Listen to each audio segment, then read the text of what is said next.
kapal apakah ini? Ya, ini adalah kapal pinisi, kapal penjelajah dunia. Kapal pinisi ini merupakan kapal layar kebanggaan masyarakat Sulawesi Selatan, bahkan menjadi kapal kebanggaan bangsa Indonesia. Ketangguhan dan ketenaran kapal ini telah terdengar sampai seluruh penjuru dunia. Sudah sejak sekitar abad 14, kapal pinisi berlayar dan menjelajah samudra di seluruh dunia.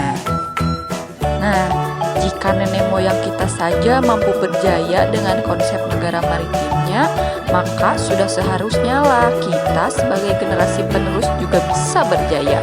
Banyak sekali faktor yang bisa menjadikan bangsa kita jaya, seperti yang telah kita bahas di pembelajaran sebelumnya tentang berbagai potensi kemaritiman dan kepulauan Indonesia.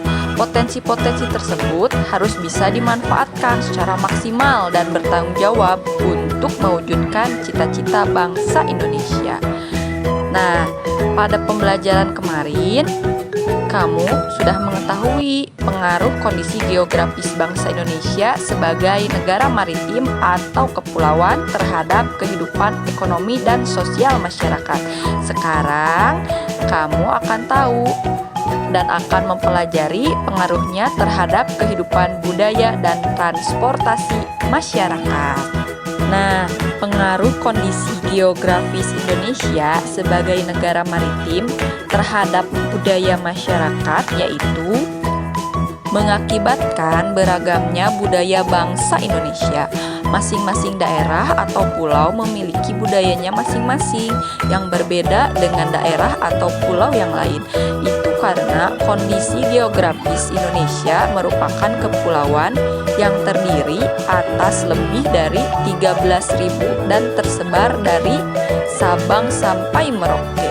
Tiap suku memiliki karakteristiknya masing-masing, salah satunya budaya. Budaya antara suku bangsa satu dengan yang lain juga berbeda-beda, seperti bahasa, adat istiadat, tradisi, sistem kepercayaan, dan sebagainya.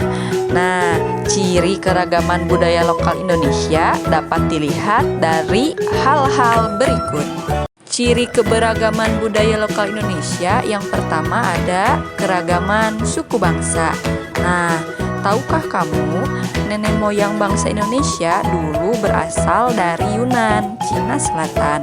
Mereka bermigrasi kemudian bercampur dengan penduduk indigenus dan Indo-Aryan dari Asia Selatan.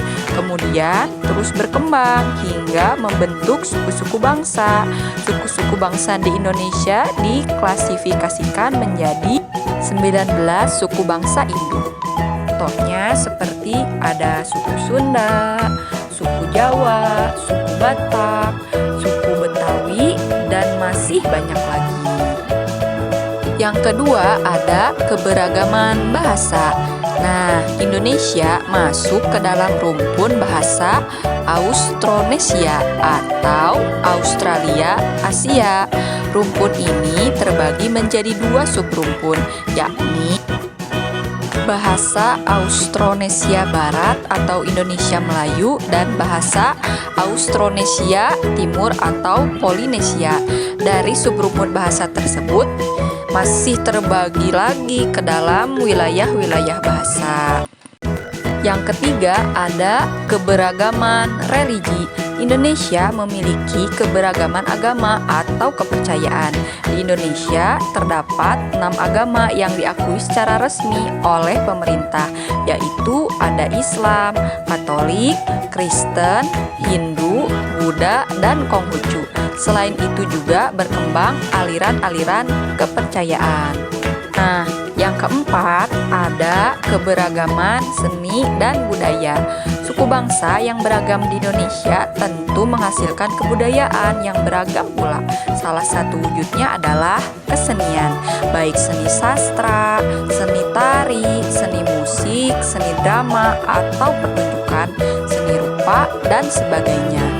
Nah, ternyata keberagaman budaya memberikan banyak sekali dampak bagi bangsa kita. Seperti yang pertama, Indonesia jadi lebih mengenal budaya asing. Seperti dalam bidang musik, masyarakat Indonesia lebih tahu musik luar negeri seperti hip hop, jazz, R&B daripada lagu daerah seperti karawitan maupun gambang kromong. Tidak hanya pada lagu, budaya lain seperti tari-tarian dan bahasa pun mulai luntur. Yang kedua, tontonan dan adegan dalam film yang kurang bahkan tidak pantas membawa efek buruk bagi bangsa Indonesia. Sebagian besar adegan tersebut ditiru oleh artis-artis dalam negeri dan masyarakat menganggapnya sebagai gaya hidup, semacam pusat gaya yang perlu ditiru terutama oleh anak muda. Padahal itu membuat turunnya nilai moralitas bangsa. Yang ketiga, dikenalnya kebudayaan Indonesia akibat ramainya perdagangan dan pariwisata yang ada di Indonesia. Dan yang keempat, timbulnya beraneka ragam kebudayaan dan adat akibat pengaruh luar. Contohnya wayang di Jawa yang terinspirasi dari cerita dari India dan hukum adat di Aceh yang terpengaruh oleh hukum Islam. Nah, selain berpengaruh pada budaya masyarakat, kondisi geografis Indonesia sebagai negara maritim juga berpengaruh terhadap transportasi masyarakat. Wilayah Indonesia yang luas berupa kepulauan dan disatukan oleh laut sangat mempengaruhi kondisi transportasi yang ada. Jalur strategis yang bisa digunakan untuk menghubungkan antara pulau satu dengan pulau yang lain adalah jalur laut dan jalur udara. Adapun jenis atau moda transportasi yang efektif digunakan adalah kapal laut dan pesawat terbang. Adapun jalur darat, ada moda transportasi kereta api, bus, dan mobil yang digunakan untuk menghubungkan daerah satu dengan daerah lain dalam satu pulau. Alhamdulillah, pembelajaran hari ini telah selesai. Ternyata Indonesia sebagai negara maritim sangat berpengaruh pada kehidupan masyarakat. Untuk tugas hari ini, kerjakan di halaman 166 sampai dengan 168. Kerjakan di buku tugasmu ya. Wassalamualaikum.